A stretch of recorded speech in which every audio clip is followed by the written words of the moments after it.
Agostinho já ensinava à igreja que o homem, depois da queda, perdeu totalmente o livre-arbítrio. Livre-arbítrio, né? A vontade livre, né? Vamos falar assim de maneira bem mais simples, né? Mas depois da queda, o homem tornou-se escravo do pecado, para Agostinho. Agora veja que coisa tão séria. Realmente tão séria. O único teólogo que se sabe que explicou isso de maneira definitiva e que sustentou esse ponto aqui, de centenas do século V para trás, foi Agostinho. Antes de Agostinho, todos os teólogos da igreja ensinavam que o homem poderia, com o uso da sua vontade consciente, aceitar Cristo como seu Salvador e ser salvo. Agostinho, ele diz que não. A vontade do homem também é escrava do pecado. Agora, qual é o salário do pecado, igreja? Qual é? Um morto tem vontade de alguma coisa? Como o homem pode ser livre para aceitar Cristo, então? É um problema, digamos assim, né? É intransponível, né? Não dá para resolver isso. Então Agostinho foi o único que disse, olha, o homem, ele usa um termo latim que diz assim, né? Homo incurvatus in si, que significa o quê? O homem é livre dentro da sua própria natureza. Qual é a natureza do homem sem Deus? Pecadora. O homem é livre em qual sentido? Para o pecado e depois para o inferno. É a única liberdade no mundo pós-queda que o homem tem. Desde os mais ricos até os mais pobres, dos mais sábios aos mais ignorantes. O pecado, ele não escolhe qualquer classe social. Autoridades, celebridades, todos estão debaixo da ira do Cordeiro. Todos. A igreja precisa retomar a consciência sacra de sua missão, discipuladora, evangelizadora. Ensinar o que é o pecado, irmãos, é vital. Sem o pecado, a morte de Cristo não serve para nada. Se o homem acredita que ele pode fazer o bem, é uma redenção social, é o que a política faz. Dá um bujão de gás para o pobre, dá uma cesta básica para o faminto. Pega o maconheiro e coloca no centro de reabilitação. É o máximo. O Estado acha que isso é salvação. Ele pode dar salvação. O problema não é esse. O problema é que o homem se tornou inimigo de Deus. Literalmente inimigo de Deus. Não há amigos do Evangelho. Inimigo de Deus. E o que Paulo traz aqui é algo de máxima gravidade. Então veja aqui que o discurso teológico da igreja, já há séculos atrás, vinha tendo problemas graves, né? Quer dizer, o pecado agora já não era mais o senhor do homem. O homem tinha alguma margem de liberdade para o pecado, porque ele não atingiu, por exemplo, para o socinianismo, essa questão do livre-arbítrio. Para todas as outras correntes, como o arminianismo, né? Arminianismo de Jacó Arminio, foi um teólogo holandês. E aí também a questão do pelagianismo, né? Que veio de Pelágio, que foi quem brigou com Agostinho, e dessa briga teológica entre Pelágio e Agostinho, Agostinho disse que o homem não tem livre-arbítrio, o homem é escravo do pecado. E Pelágio disse que o homem nascia bom, porque a culpa de Adão não foi legada à posteridade, porque isso consistiria numa injustiça da parte de Deus. Deus não pode culpar a humanidade pelo pecado de um homem. Deus não pode fazer isso. Para Pelágio. Então isso é um problema grave. Se você não sente, não sabe, não tem a consciência de que é pecador, você não está em Cristo. Você não está em Cristo. Não é o Evangelho. Percebe? O Evangelho é uma redenção real. É uma salvação real de uma morte mais real. Então, essa questão da origem do pecado, né? ela é vital, por quê? Porque ela sustenta o fato exposto por Paulo em Romanos capítulo 1, verso 18, a leitura inteira, o capítulo todo. Quer dizer, o homem pecou, então a consequência é a morte, e a morte expressa a ira de Deus. Morre gente todo dia ou não, irmão? Qual é a causa da morte? A ciência não sabe. Vou ler uma coisa aqui para vocês verem, para alguns, não é? Para essas correntes aí que eu falei. Isso é um livro importante, né? Professor aqui que já morreu, né? Morreu em 1900 e... na década de 50, mais ou menos. Né? 1957. Deixa eu ver aqui a página para os irmãos entenderem a consequência disso aqui, né? Veja o que os socinianos, racionalistas e pelagianos disseram, né? Veja como Paulo fala, né, que um pouco de fermento leveda toda a massa, né? Olha aqui o que está escrito, veja que interessante. Além disso, os pelagianos, os socinianos e os racionalistas sustentam que o homem foi criado mortal. A morte não resultou da entrada do pecado no mundo, mas era simplesmente o término natural da natureza humana, como esta foi constituída. Adão teria morrido sem a queda, em virtude da constituição original da sua natureza. Vou explicar isso bem rápido.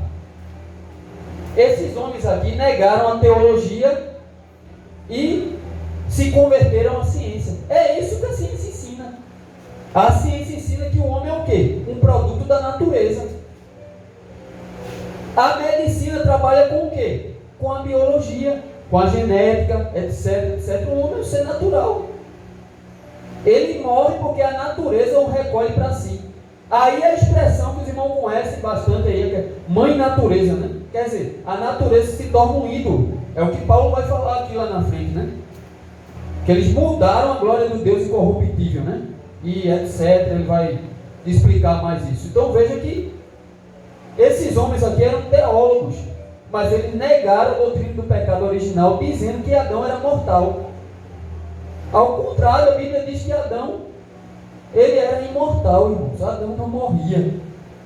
A morte é um fato a posteriori, depois da queda. Sem queda, o homem não morria. Assim como Cristo, que não pecou e venceu a morte.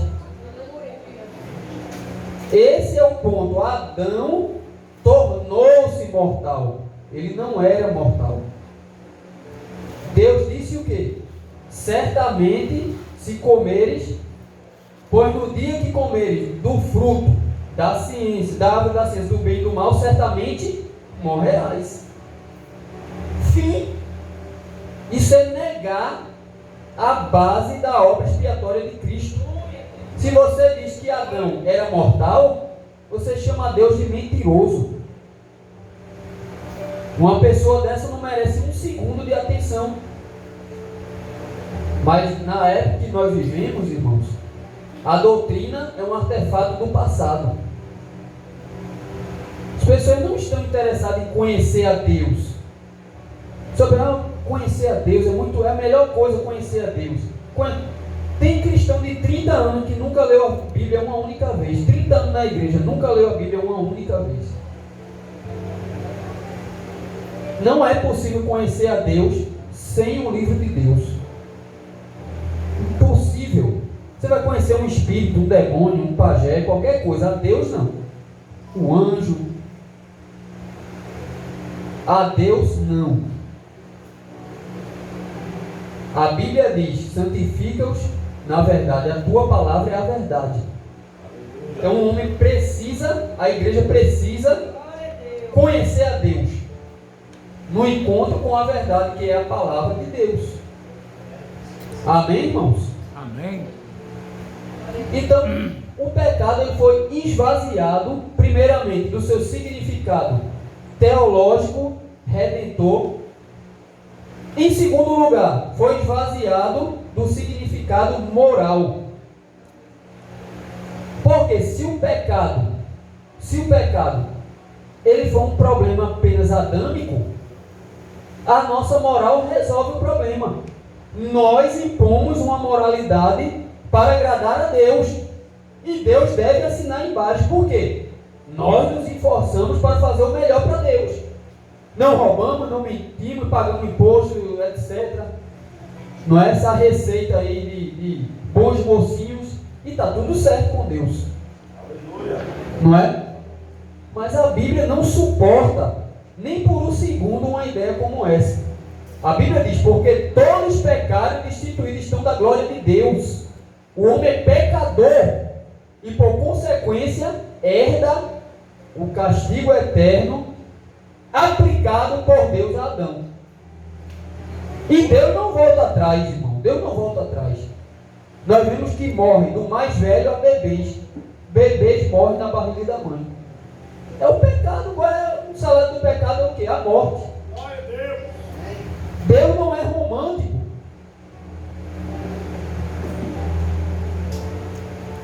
Então vamos aqui, né, em Romanos agora, capítulo 1, né, o texto, e o versículo 22. Já para a gente aqui para o fechamento já, passa bem rápido o tempo, né?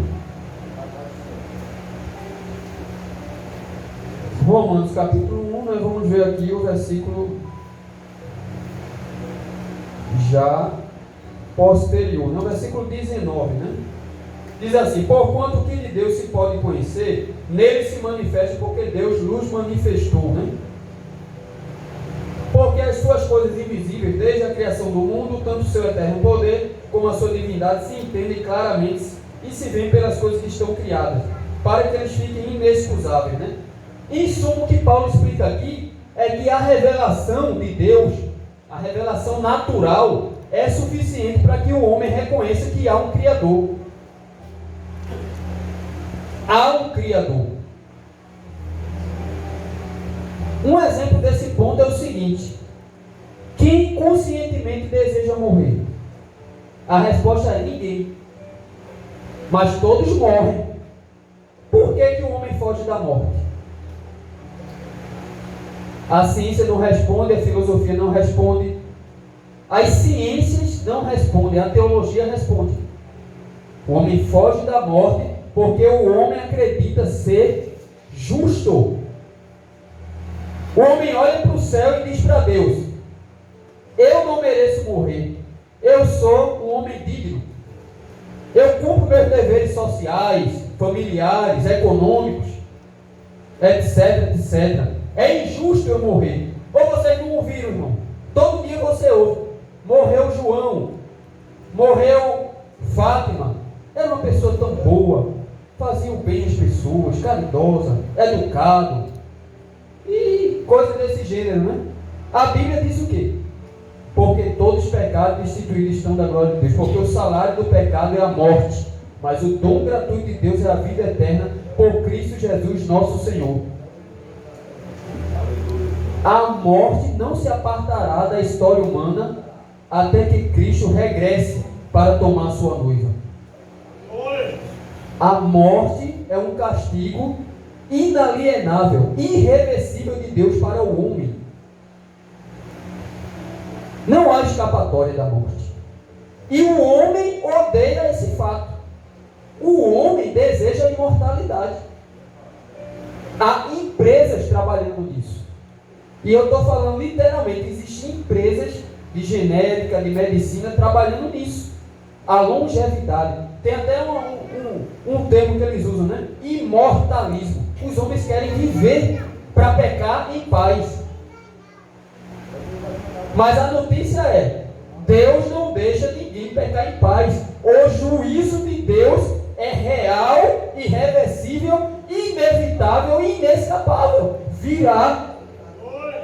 Hoje, amanhã, depois virá. Veio sobre impérios, irmãos. Virá sobre o império tecnológico hoje. Virá. O antigo apóstolo, no seu antigo texto, ele traz a revelação para o mundo helênico e romano com uma autoridade de peso acima do tempo e da história. A maior pregação do apóstolo Paulo para pecado original. O homem ofendeu o seu Criador e Deus lhe pedirá contas por isso. Deus ordena que os homens se arrependam, deixem o pecado, prostrem-se diante de sua autoridade e do seu amor, ou perecerão. Deus vingará a sua justiça, a sua verdade, a sua majestade infinita. Deus é a justiça infinita. Nada ficará sem que essa justiça seja satisfeita. Nenhuma palavra que os homens falem, irmãos. Nenhuma palavra. Jesus disse: por tuas palavras serás condenado, por tuas palavras serás justificado. Aleluia. Glória a Deus. Não existe tribunal internacional que possa redimir e inocentar um só homem vivo hoje. Não existe. Os poderes humanos são ridículos à luz de uma justiça de um Deus infinito e que criou todas as coisas. Todas as coisas. E o que Paulo diz aqui é que o estado da raça humana agora é um estado de morte. Cristo veio trazer a vida, mas os homens desejam a morte. Jesus, discursando a Nicodemos ali, ele disse: e a condenação é essa, que a luz veio ao mundo, mas os homens amaram mais as trevas do que a luz, porque as suas obras eram más. Quantos aí fora que dizem que amam a Deus? Eu amo a Deus, eu nasci com Jesus. Não ama, odeia a Deus. Você odeia a Deus, inimigo de Deus, inimiga de Deus. Deus é quem te ama, por isso você está vivo hoje. Não há amor a Deus no pecado, não há amor a Deus na desobediência, não há amor a Deus nas práticas satânicas, não há amor a Deus no aborto, não há amor a Deus na lavagem de dinheiro, não há amor a Deus nos vícios, na cachaça, nas drogas, na prostituição, na miséria, no abandono a Deus. Não há amor a Deus. Glória a Deus, aleluia. E Deus não deixará essas coisas passarem. Não houve jamais na história das civilizações um só reino, um só país que passasse sem grandes catástrofes. Aí o que diz a ciência? Chuva, né? Terremoto é a mãe natureza. Aí chove 50 milímetros. São Pedro mandou a chuva. Os homens são mentirosos. Eles tentam retirar a glória de Deus. E morrerão por isso, irmãos. Morrerão por isso. Vejamos aqui agora, né? E vamos encerrar aqui no versículo 26, 27 e 28. Né? Que a gente vai ver sobre a questão da origem do pecado para encerrar. Amém? Diz assim, verso 26, né? 25, 26, 27 e 28. Pois mudaram a verdade de Deus em mentira, e honraram e serviram mais a criatura do que o Criador, que é bendito eternamente. Amém. Pelo que Deus os abandonou às paixões infames, porque até suas mulheres mudaram o uso natural, no contrário à natureza. Semelhantemente também os varões, deixando o uso natural da mulher, se inflamarem em sua sensualidade uns para com os outros, varão com varão, cometendo torpeza, recebendo em si mesmo a recompensa que convinha ao seu erro. E como eles se não importaram de ter conhecimento de Deus, assim Deus os entregou um sentimento perverso para fazerem coisas que não convêm. Note que Paulo aqui, ele faz questão de sublinhar certos pecados, né, que abundavam ali no contexto para o qual ele escreveu. Aqui é a degeneração do homossexualismo, né? Tanto feminino quanto masculino. E Paulo diz que isso daí, veja que coisa séria, isso daí foi um decreto ativo de Deus. Veja, não envolve apenas a decisão natural do homem pecar. Veja que coisa séria aqui. Olha, o versículo 28, alguém lê aqui, por favor. Lê o versículo 28 aí bem alto, por gentileza. Já vai. Romanos 1 e 28, né? E como eles não se importaram de ter conhecimento de Deus, ele os entregou um sentimento pervertido para fazerem coisas inconvenientes. Veja, Deus os entregou. Então veja como o homem não é livre. Eu sou livre, eu mando em mim, eu faço o que eu quero. Tanta gente, né? Principalmente quem tem dinheiro, né? Eu vou, compro uma cidade, compro um helicóptero, faço isso, faço aquilo. Não é livre de Deus. Quanto mais orgulho o homem tem, significa dizer que Deus o abandonou para que esse orgulho